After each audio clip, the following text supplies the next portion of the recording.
RCBക്ക് അങ്ങനെ അവരുടെ സ്ട്രീക്ക് നഷ്ടപ്പെട്ടു. വിന്നിങ് സ്ട്രീക്കല്ല, അതായത് ഈ കഴിഞ്ഞ കളികളിലെല്ലാം അവർ 200 റൺസിന് മേലെ സ്കോർ ചെയ്തിട്ടുണ്ടായിരുന്നല്ലോ എല്ലാ കളിയിലും. അത് അവർക്ക് ഈ കളിയിൽ എന്തായാലും പറ്റിയില്ല. എന്ന് വെച്ചാൽ ആദ്യം ബാറ്റ് ചെയ്തിട്ടുണ്ടായിരുന്ന LSG ആയിരുന്നു. ടോസ് ബാംഗ്ലൂരിന് കിട്ടിയിട്ടുണ്ടായിരുന്നു, അവർ ബോളിംഗ് തിരഞ്ഞെടുത്തു. പക്ഷേ LSGക്ക് ഒരു കമ്പറ്റീറ്റീവ് ആയിട്ടുള്ള ഒരു ടോട്ടൽ 200 പോട്ടെ ഒരു 150 റണ്ണ് പോലും എത്തിക്കാനായിട്ട് പറ്റിയില്ല. അവർ ഫുൾ ഓൾ ഔട്ട് ആവുമായിരുന്നു 20 ഓവറിൽ. ഒരു ബാറ്റ്സ്മാന് പോലും കാര്യമായിട്ട് ഒരു ആധിപത്യം അവരുടെ ബാറ്റിംഗ് നിരയിൽ കാണിക്കാനായിട്ട് പറ്റിയില്ല.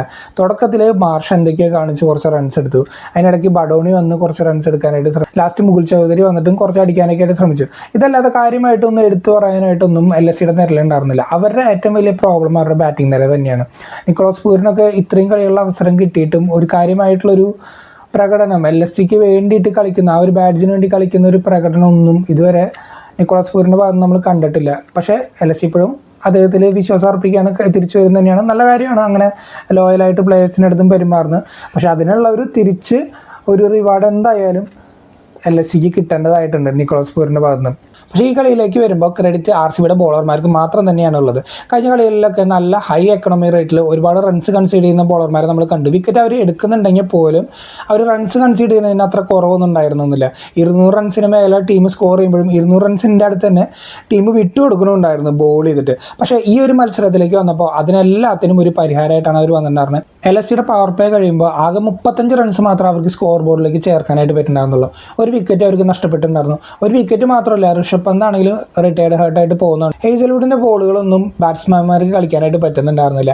ഒരു ടെസ്റ്റ് മാച്ച് ലെങ്ത്തിൽ ബോൾ എറിഞ്ഞിട്ട്, അതും കൺസിസ്റ്റൻ്റ് ആയിട്ട് അതേ ഒരു ഏരിയസിൽ ബോൾ എറിഞ്ഞിട്ട് ബാറ്റ്സ്മാൻമാരെ മുഴുവൻ കൊടുക്കുന്നതായിട്ടാണ് നമ്മൾ കണ്ടത്. അവർക്ക് ഹേസൽവുഡിന് കാര്യമായിട്ട് ഒരുപാട് വിക്കറ്റും കാര്യങ്ങളൊന്നും കിട്ടിയില്ല. നിക്കോളാസ് പൂരൻ്റെ വിക്കറ്റ് മാത്രമേ കിട്ടിയുള്ളൂ.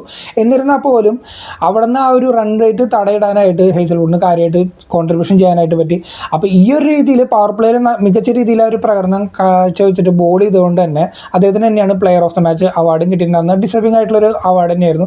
13ഓളം ഡോട്ട് ബോൾ ആ 4 ഓവറിൽ എറിഞ്ഞിട്ടുണ്ടായിരുന്നു. വെറും 5 ആയിരുന്നു എക്കണോമി റേറ്റ് ഹേസൽവുഡിൻ്റെ. അതുപോലെ തന്നെ മറ്റ് പേസർമാരായിട്ടുള്ള ഭുവനേശ്വറിനാണെങ്കിലും 3 വിക്കറ്റ് എടുക്കുന്നുണ്ട്.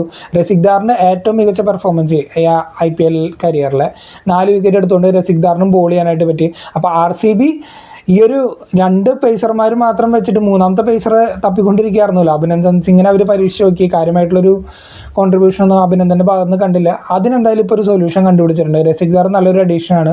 നല്ല രീതിയിലുള്ള വേരിയേഷൻസിനോട് കൂടിയിട്ട് ബോൾ ചെയ്യാനായിട്ട് രസിക്ദാറിന് പറ്റുന്നുണ്ട്. ആ വേരിയേഷനോട് കൂടി ബോൾ ചെയ്യാൻ മാത്രമല്ല, തൻ്റെ ബോളിംഗ് വേരിയേഷൻ കൊണ്ട് തന്നെ വിക്കറ്റുകൾ എടുക്കാനായിട്ട് ക്രൂഷ്യൽ ടൈമിൽ വിക്കറ്റുകൾ എടുക്കാനൊക്കെ ആയിട്ട് രസിക്ദാറിന് പറ്റുന്നുണ്ട്.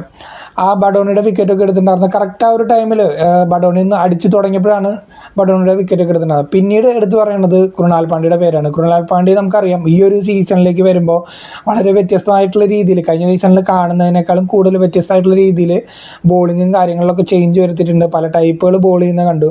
അങ്ങനെ 2 വിക്കറ്റ് കൃണാലും എടുത്തിട്ടുണ്ടായിരുന്നു. അതിൽ ആദ്യത്തെ വിക്കറ്റ് ആ മാർഷിൻ്റെ വിക്കറ്റ് എടുത്ത് തന്നെയായിരുന്നു ക്രൂഷ്യലായിട്ടുള്ള വിക്കറ്റ്. അതായത് മാർഷ് കാര്യമായിട്ട് ഒന്ന് അടിച്ചു വരികയായിരുന്നു. 40 റണ്ണോളം എടുത്തിട്ടുണ്ടായിരുന്നു. കഴിഞ്ഞ കളികളിലൊന്നും അത്ര ഫോമായിട്ട് പറ്റിയിട്ടില്ല. മാർക്കറാണ് കൂടുതലും ഫോമായിട്ട് കളിക്കുന്നുണ്ടായിരുന്നത്. ഈ കളിയിൽ വന്നപ്പോൾ മാർക്കറത്തിൻ്റെ വിക്കറ്റ് ആദ്യം നഷ്ടപ്പെട്ടു. അപ്പോൾ മാർഷ് ഒന്ന് ഫോം ആവുമെന്ന് വിചാരിച്ചു. പക്ഷേ കൃത്യമായിട്ട് ബോളിംഗ് ചേഞ്ച് കൊണ്ടുവന്നിട്ട് മാർഷിൻ്റെ വിക്കറ്റ് കൃണാൽ എടുത്തിട്ടുണ്ടായിരുന്നു. അങ്ങനെ വെറും 146 റൺസാണ് അവർക്ക് സ്കോർ ബോർഡിൽ ചേർക്കാനായിട്ട് പറ്റുന്നുള്ളൂ. പക്ഷേ അവർക്ക് വിശ്വാസമുണ്ട്, ഓൾറെഡി അവരുടെ ബോളിംഗ് നേരെ കുറച്ചുകൂടി മികച്ചതാണ് മറ്റ് ബോളിംഗ് ടീമുകളിലേക്ക് വെച്ച് നോക്കുമ്പോൾ. അപ്പോൾ അവരെന്തായാലും വിക്കറ്റുകൾ എടുക്കും എന്നുള്ളൊരു പ്രതീക്ഷയുണ്ട്. പക്ഷേ ഇത് വളരെ ചെറിയൊരു സ്കോറായിപ്പോയി. RCBക്ക് മുന്നിൽ അത്രയും സ്കോർ വെച്ച് ചെന്നിട്ടുണ്ടെങ്കിൽ അവർക്ക് അത്രയും ബാറ്റിംഗ് ഡെപ്ത് ഉള്ള ഒരു ടീമാണ്. അതായത് 8-9 പൊസിഷനിൽ വരെ നന്നായി അടിക്കാൻ പറ്റുന്ന ബാറ്റ്സ്മാൻമാരുള്ള ടീമാണ്. കോഹ്ലി ആദ്യം ഫീൽഡിങ്ങിന് ഇറങ്ങിയിട്ടുണ്ടായിരുന്നില്ല, ആ ആംഗിൾ സ്പ്രെയിൻ്റെ കാര്യങ്ങളുള്ളതുകൊണ്ട്. അതുകൊണ്ട് ബാറ്റിങ്ങിന് മാത്രമായിട്ട് ഇറങ്ങിയിട്ടുണ്ടായിരുന്നുള്ളൂ. തുടക്കത്തിൽ ഫിൽ സാൾട്ട് ഒന്ന് 4 ഒക്കെ അടിച്ചൊന്ന് വന്നെങ്കിലും പ്രിൻസ് യാദവിൻ്റെ ഓവറിൽ വിക്കറ്റ് നഷ്ടമാകുന്നതുകൊണ്ട് പ്രിൻസ് യാദവ് നന്നായി ബോൾ ചെയ്തിട്ടുണ്ടായിരുന്നു. 3 വിക്കറ്റ് പ്രിൻസിന് എടുക്കാനായിട്ട് പറ്റി, 2 വിക്കറ്റ് ആവേശ് ഖാനും കിട്ടിയിട്ടുണ്ടായിരുന്നു. അങ്ങനെ 5 വിക്കറ്റ് മാത്രമാണ് RCBക്ക് നഷ്ടമായിട്ടുണ്ടായിരുന്നുള്ളൂ. കോഹ്ലി 50 അടിച്ചില്ലെങ്കിലും 49 റൺസ് എടുത്തിട്ട് ടീമിൻ്റെ ടോപ്പ് സ്കോറർ ആവുന്നത് കണ്ടു. കഴിഞ്ഞ കളിയിൽ 50 അടിച്ചെങ്കിലും കുറേ വിമർശനവും കാര്യങ്ങളെല്ലാം കോഹ്ലി നേരിട്ടുണ്ടായിരുന്നു. സ്ട്രൈക്ക് റേറ്റ് വളരെ കുറവാണ്. ഈ ഒരു കളിയിലേക്ക് വരുമ്പോൾ നല്ല രീതിയിൽ ഹയർ സ്ട്രൈക്ക് റേറ്റിൽ കോഹ്ലി അടിച്ച് വരുന്നത് കണ്ടായിരുന്നു തുടക്കത്തിൽ. പടിദാർ പിന്നെ അടിച്ചു തുടങ്ങിയപ്പോഴാണ് കോഹ്ലി ഒന്ന് സ്ലോ ആയത്. പക്ഷേ അദ്ദേഹം 49 റൺസിൽ എത്തി നിൽക്കുമ്പോഴും 50 അടിക്കാനല്ല, ടീമിൻ്റെ സ്കോർ ഉയർത്താനായിട്ടുള്ള ആ ഒരു പരിശ്രമത്തിൽ 6 അടിക്കാനൊക്കെ നോക്കിയിട്ടാണ് വിക്കറ്റ് നഷ്ടമായിട്ടുണ്ടായിരുന്നത്. ഒരു 50 മിസ്സായെങ്കിലും ഇപ്പോൾ നിലവിൽ ഓറഞ്ച് ക്യാപ്പ് ഇപ്പോൾ കോഹ്ലിയുടെ തലയിലാണ്. ഏകദേശം ഈ ഒരു സീസണിൽ 150 മേലെ സ്ട്രൈക്ക് റേറ്റും അദ്ദേഹത്തിനുണ്ട്. അതുപോലെ തന്നെ 228 റണ്ണുമായിട്ട് 5 ഇന്നിങ്സുകളിൽ കോഹ്ലി അടിച്ചെടുത്തിട്ടുണ്ട്. അങ്ങനെ ഓറഞ്ച് ക്യാപ്പും കോഹ്ലിക്ക് ഇപ്പോൾ കിട്ടിയിട്ടുണ്ട്. പട്ടിദാർ പിന്നെ നമുക്കറിയാമല്ലോ ഈ ഒരു സീസണിൽ കൃത്യമായിട്ടുള്ള ഒരു അജണ്ടയിലാണ് അദ്ദേഹം കളിക്കാൻ വരുന്നത്.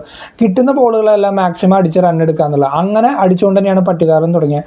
കോഹ്ലിയുടെ വിക്കറ്റ് പോയപ്പോൾ വന്നിട്ടുണ്ടായിരുന്ന ജിതേഷ് ആണെങ്കിലും ഇതേപോലെ പട്ടിദാറിന് നല്ല കൂട്ടായിട്ട് അടിച്ചടിച്ച് വരികയായിരുന്നു. പക്ഷേ പെട്ടെന്ന് ഒരു ഓവറിൽ തന്നെ പ്രിൻസ് യാദവ് ഇവർ രണ്ടുപേരെയും വിക്കറ്റ് എടുത്തപ്പോൾ ചെറിയൊരു സമ്മർദ്ദം പോലെ വന്നു. പക്ഷേ ഓൾറെഡി അവിടെ പ്ലെയേഴ്സ് ഉണ്ട്. ടിം ഡേവിഡ് ആണെങ്കിലും റൊമാരിയോ ഷെപ്പേർഡ്, ഇവർ രണ്ടുപേരാണ് ക്രീസിലുണ്ടായിരുന്നത്.